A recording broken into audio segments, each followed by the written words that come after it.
Hello and welcome to another podcast at the Gospel Rescue Mission.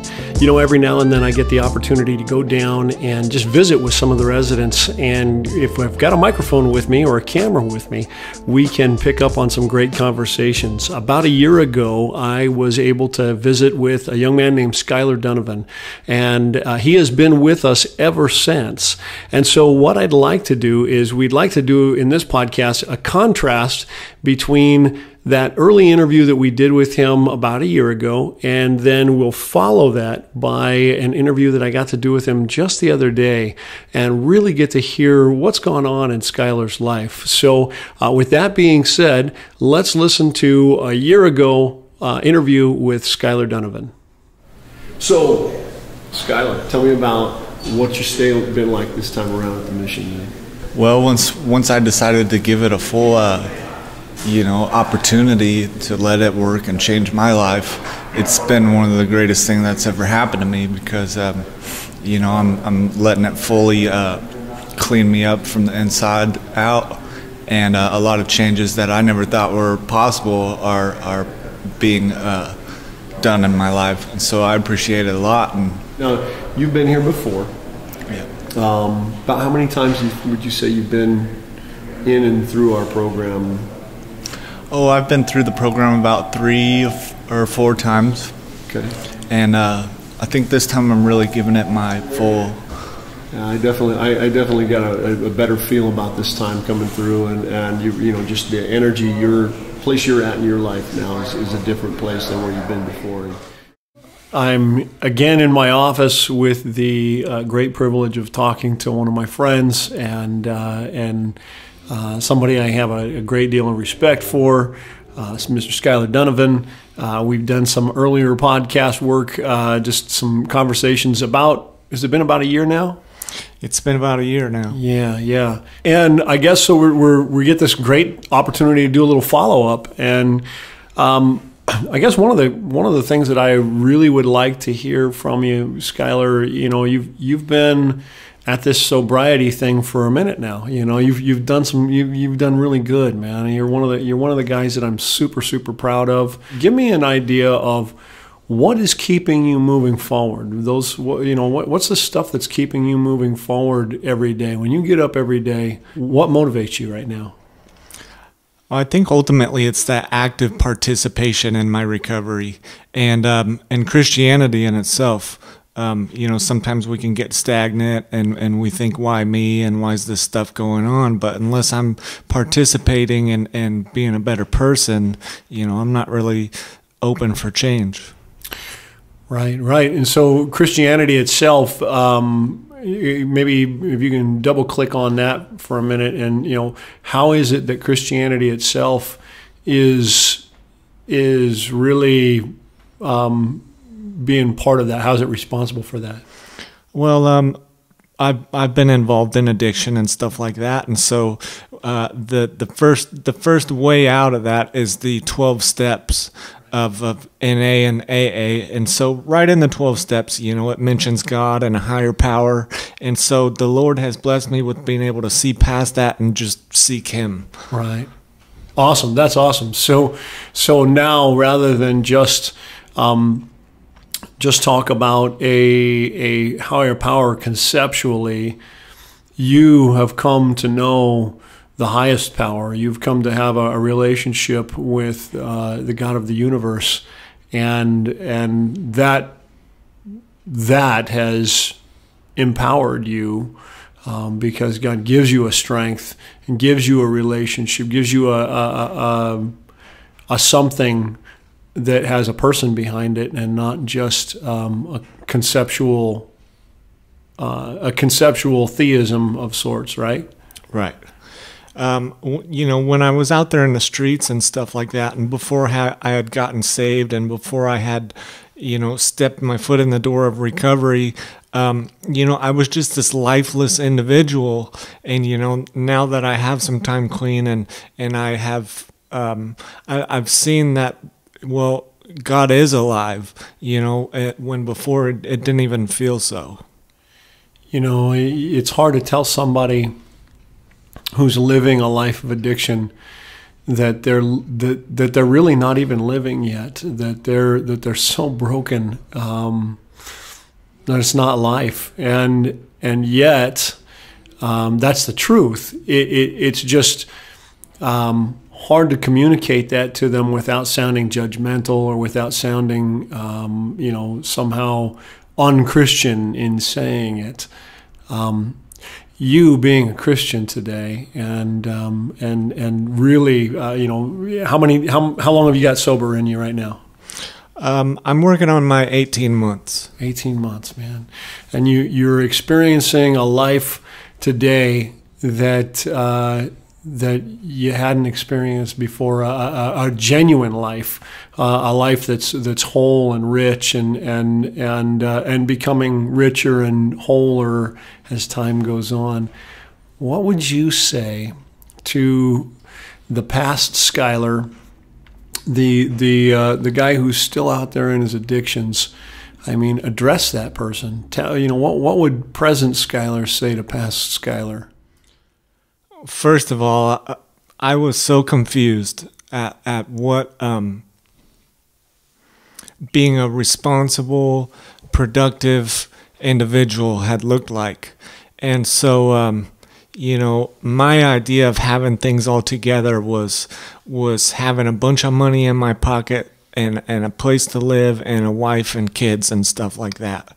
But the Lord has opened my eyes and my heart and up to Him. And now I have this relationship with a Father that he owns all of those things, and he's got His best intentions are for me, and so He has a lot more than money can buy. Yeah.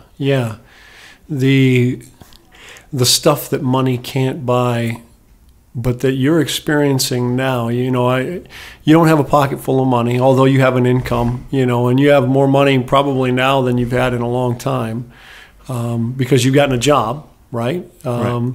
How long have you been working now? I too have been working. I work at the South Grants Pass Burger King, and I've been there a little over a year now.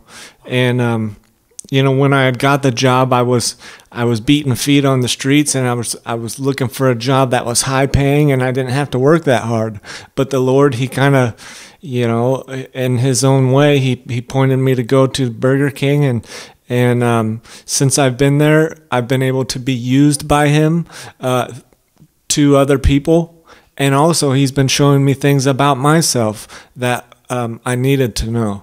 Yeah. It's funny how entry-level work is shunned by so many in our country today, and yet there are so many skills that we learn from just working entry-level work that really prepare us for a better, for better employment. I mean, whether it's, how to work with people that you don't get along with, and, how to work under a boss that doesn't always treat you good, and how to do it because it's right, not because it's equal to the money, not because the money and the effort are the equivalents and stuff like that, but because it's the right thing to do. There's all kinds of these soft skills that you learn in entry-level work and that teach you about yourself that I think is undervalued in our country today, and it's too bad, because what we're finding is that, well, it's too bad for some. It was great for you because there's a lot of entry-level employment opportunities available in Grants Pass, and what we're